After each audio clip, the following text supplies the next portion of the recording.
Thank you, Dr. Divya. And a very important aspect of strategic communication you actually brought up, because this is one area where we lack in the Indian Army, or we lack in the country itself, I would say that, because we don't have this kind of capability which the Pakistanis have. And I think they are decades ahead of us because they started much earlier on this.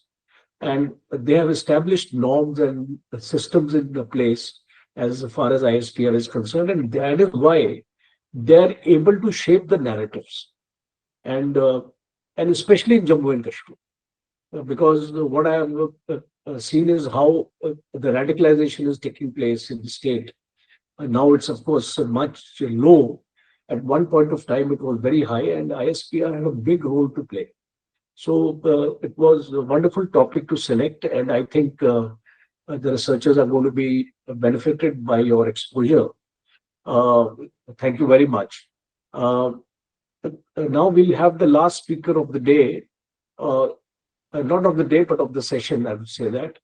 Uh, Dr. Abhinav Pandya, I have known him. He's a wonderful speaker, and he's going to speak to us on soldiers without uniform.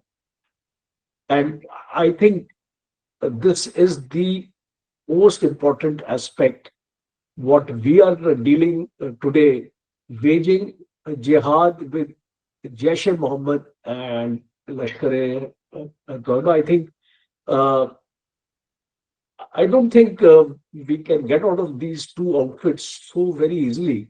And I'm sure that Dr. Abhinav Pandya is going to help us in understanding how a counter strategy can be made by us to counter these terrorist organizations, because they have the support of the Pakistan establishment.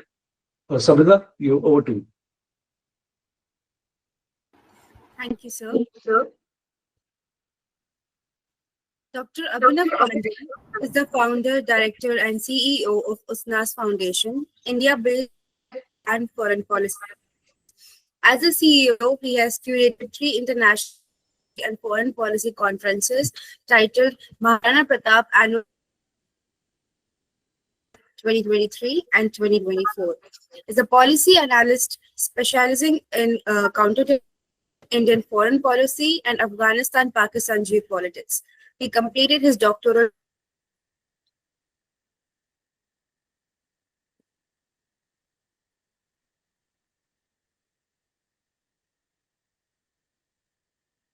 in Kashmir. Some problem with audio. Problem with the audio. I'm sorry, sir. Is it better now? Yeah. You can close your video, I think, then it will become better. All right. Hello. Is it better now, sir? Yeah, better. All right. I'll start over again. Dr. Founder, Director, CEO of Usanas Foundation, India-based security and foreign policy think tank. As a CEO, he has curated national security and foreign policy conference, Geopolitics and 2024. He is a policy analyst specializing in counter-terrorism, Indian foreign policy, and Afghanistan-Pakistan geopolitics. He completed his doctorate from the Jindal School of International Affairs, O.P. Jindal Global University. He has authored 3 books: Inside the Terrifying World of Jaish-e-Mohammed, Terror Financing in Kashmir and Radicalization in India, and Exploration. In the past, he has advised the Governor of Jammu and Kashmir on security issues during the critical Article 370 was revoked. Over to you, sir.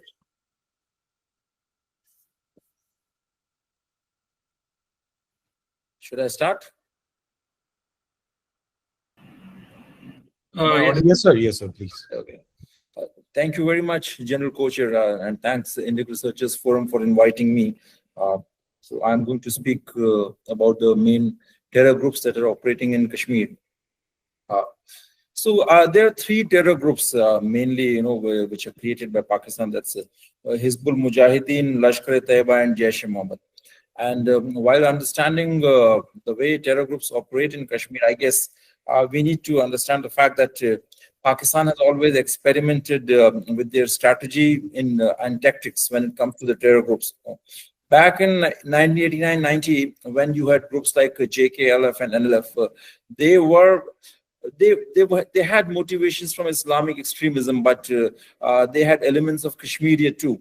But once Pakistan realized that the militancy is on its way and they wanted to strengthen it, and they had the right infrastructure out there in terms of sentiments, they thought that now it's advisable to get rid of the local terror groups like JKLF and NLF and bring in more radicalized groups like Hizbul Mujahideen. So they created Hizbul Mujahideen, which is more like a militant arm of Jamaat-e-Islami, which is again an Islamist group, an extremist group, which is like a South Asian cousin of Muslim Brotherhood. And Jamaat-e-Islami believes in the ideology of Maulana Maududi. That's political Islam. We're not getting into it because the discussion doesn't focus on theology. So Hizbul Mujahideen is primarily a group which is constituted by the locals. As the militancy started progressing in Kashmir, Pakistan realized that they needed groups which are more lethal in terms of their combat skills, and they wanted stronger control over them. So that could be possible only by bringing in more foreign terrorists. So they decided to bring in initially the guys from the Harkat network. So primarily Harkat network is referred to the boys from those Deobandi terror infrastructure in Pakistan. So back in 1979, when the terrorism started in its modern phase with the Russian invasion of Afghanistan, the Harkat groups were the first organizations to be formed in Pakistan with the help of CIA. CIA was funding those mujahideens, and those groups include Harkatul Jihad al-Islami. Later, many splinter groups came up from the main group, and they included groups like Harkatul Mujahideen, Harkatul Ansar, etc. And there were prominent jihadist figures like Maulana Fazlur Rahman Khalil and boys like Maulana Masood Azhar, who started their jihadist career with these Harkat groups. So initially, Pakistan brought some of these Harkat boys in Kashmir and started a very intense and a very deadly phase of militancy. Some of these boys were very well trained. They were battle hardened as they fought in Afghanistan against the Soviets. But after that, Pakistan thought that now it's crucial to bring in another foreign terrorist, because the Harkat network has a firm base in the Pakistani society. So, and they are religiously very motivated. So sometimes they can even bypass the diktats given by the ISI, and they can act on their own. And ISI certainly has a very strong religious motivation, but then being an instrument and being like running a state, it has a very strong geopolitical considerations also while running a proxy terror network in Kashmir. So they brought Lashkar-e-Taiba, which is a group based on the Ahle Hadith ideology. And before getting into details, I would also like to mention that another reason behind bringing these different groups is that in Kashmir or in any Muslim society, you have different sects. Like you have Qadis or Barelvis, which are more like Sufi boys, and you have Deobandis, you have Wahhabis. So all these sectarian groups, they prefer to cater to the terror groups who kind of adhere to their ideology. So Deobandis would prefer to join groups like Harkat Network, and Wahhabis, which is much more fashionable, and which has like its deep-rooted linkages with the West Asian terror and radicalization network, believes in the Wahhabi ideology. So it's something which is considered very stylish, fancy, and cool in the militancy setup, and particularly in a place like Kashmir, where Sufism was already considered very old-fashioned, and something which was kind of debilitating the martial traits and the fighting capabilities of the Kashmiris. So Kashmiris thought that Wahhabi Salafi style of Islam is much more macho and much more suited to advancing your combat skills. So they liked the idea of bringing in Lashkar-e-Taiba. That's why Pakistan brought Lashkar. And after Lashkar, Pakistan decided to bring in Jaish-e-Mohammed. And a very crucial reason for bringing Jaish-e-Mohammed was that Maulana Masood Azhar was a very charismatic figure. He continues to live, so he's still a very charismatic figure. And He was a man who was a great mobilizer, organizer, and who came to Kashmir in 1993 initially to patch up between the two splinter groups like Harkatul Mujahideen and Harkatul Ansar. But then he was arrested, he was put in jail, and there were several attempts to rescue him. Finally, he was released after the IC 814 hijack drama, and there was a time when his popularity was at its peak. And ISI was backing him. ISI was funding him majorly. He was paraded like a hero in entire Pakistan. Osama bin Laden loved him a lot. Osama bin Laden was great friends with Maulana Masood Azhar's father and that entire Alvi family, which is respected for their scholarly pursuits in the field of Islam in Pakistan and Afghanistan and the terror network. So Pakistani generals thought that, this is the best time to get more and more recruits for Jaish-e-Mohammed. And we also need to look at the fact that there was a time when Pakistan had already acquired the nuclear capabilities. So that they could actually indulge into very audacious misadventures like Fidain attacks, without fearing any escalation from India's side, because they had acquired the nuclear capabilities. So they could afford to be more adventurous and wild and I would say more aggressive in Kashmir. So they launched this group with Jaish-e-Mohammed, and gave them a huge amount of money.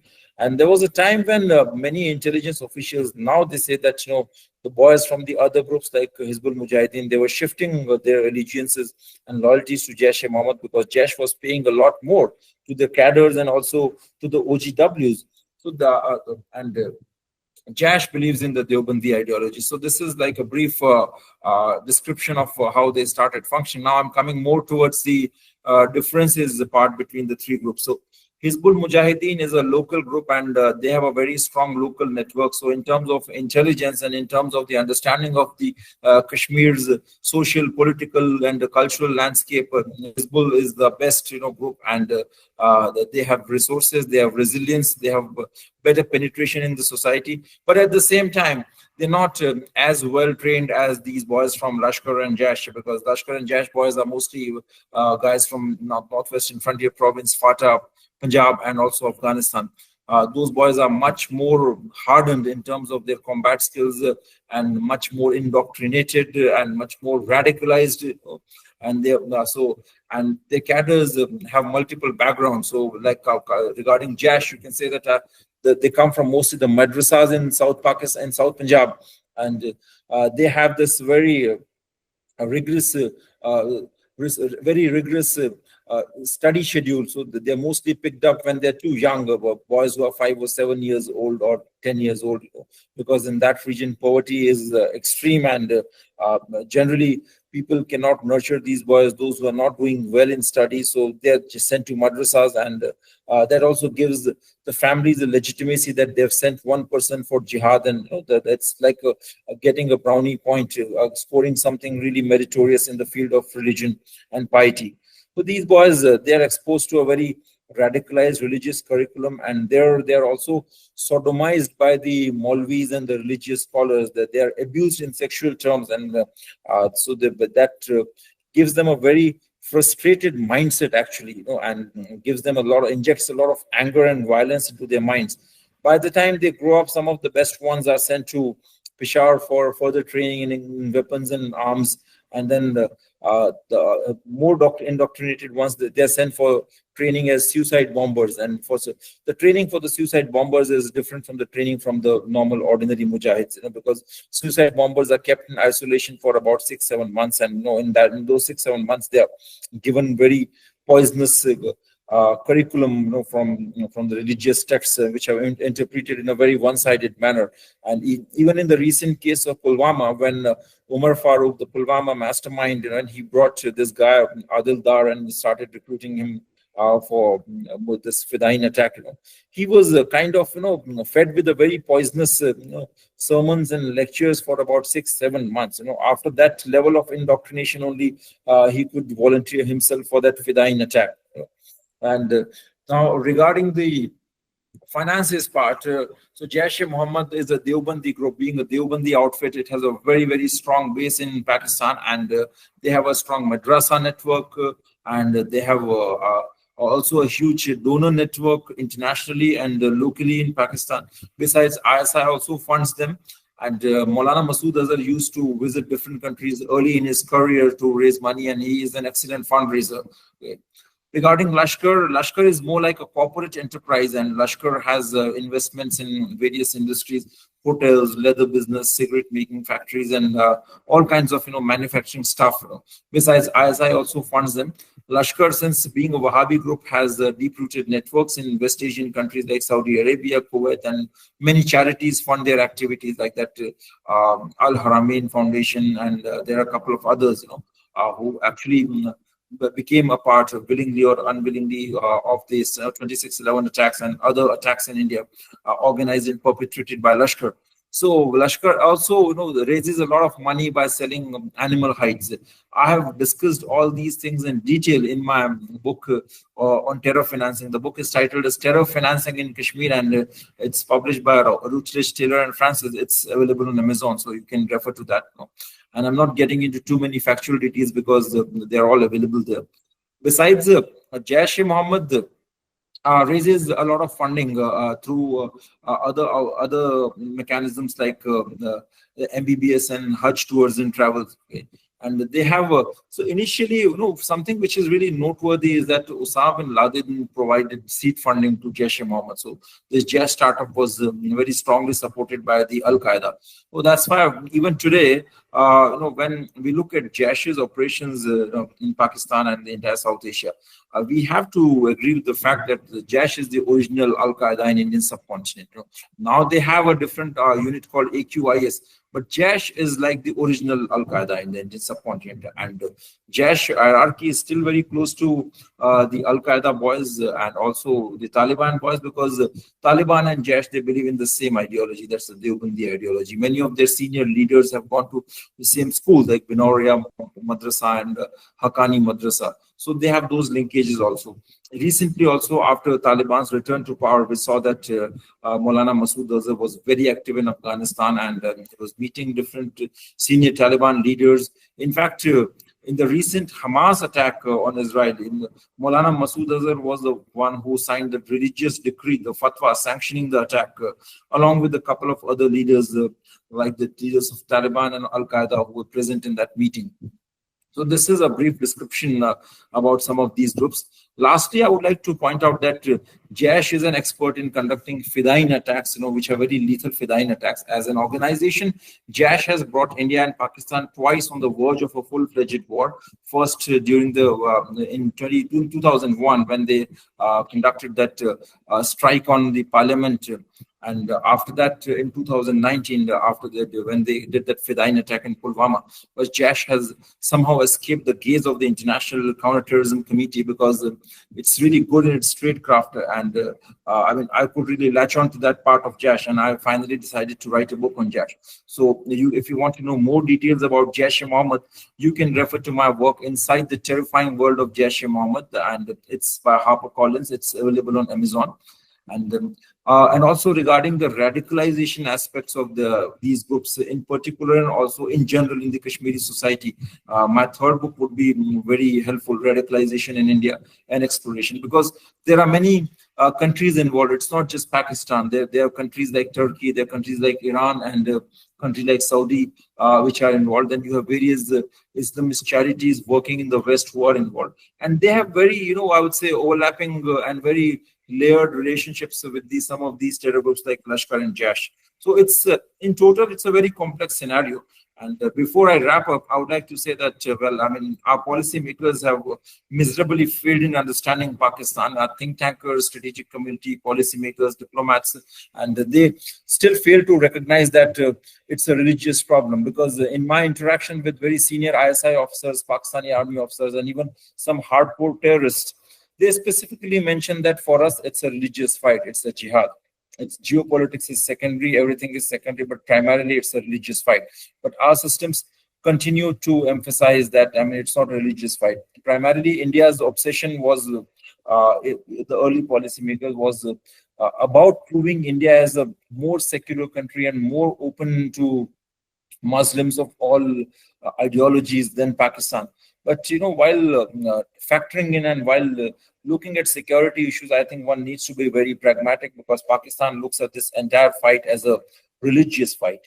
And secondly, we also need to have a very strong strategic culture. Unfortunately, I don't find quality researchers in India's academic circles. Many of my think tank of friends and also the academics in the US and the West, they complain that Indians cannot write. I mean, India has been a victim of terrorism for last 3 decades. But who writes the first book on Lashkar-e-Taiba? It's Christine Fair and Stephen Tankle. We do a lot of talk shopping, but we don't write good stuff. Okay, I look at many think tanks in India. They're really fancy think tanks, but not one good scholar on terrorism who has done some real good field research, like something which Michael Rubin would do, Dr. Michael Rubin, something which, Western scholars like Christine Fair would do, working on the field, interviewing real scholars like Daniel Pipes and all.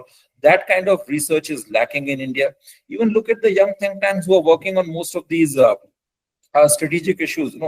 There is a lack of qualification. You have young people, who are not PhDs, who are not lacking absolute strong academic credentials with good research work. They're just getting into this domain, and people don't want to put in that hard work. I'm very sorry to say, but my professor at Cornell, my senior director at Cornell University, he very openly, he remarked very clearly, and he told it to the Indian ambassador then in the US, that one of my bachelor students can easily put your PhD guys from the JNU and other guys, in a very miserable shape. Okay? So that's a problem that we face. We need some good quality research. We need language experts. Very sorry to say, but we don't have people like who are experts in Balochi language or Pushtu or Farsi or religion, even the theology of Islam. It's very difficult to counter the theological experts from the Islamic side, from Lashkar. And you look at these boys from Pakistani side, they put in a lot of hard work. Look at the recent encounters in Jammu and Kashmir. The boys who are coming to Jammu and Kashmir in the recent times, they are so well trained that they are taking headshots from 100 feet. In the last 2-3 years, the encounters that have taken place in Jammu and Kashmir, you've not been able to kill a single foreign terrorist. They've gone radio silent. That speaks very highly of their tradecraft.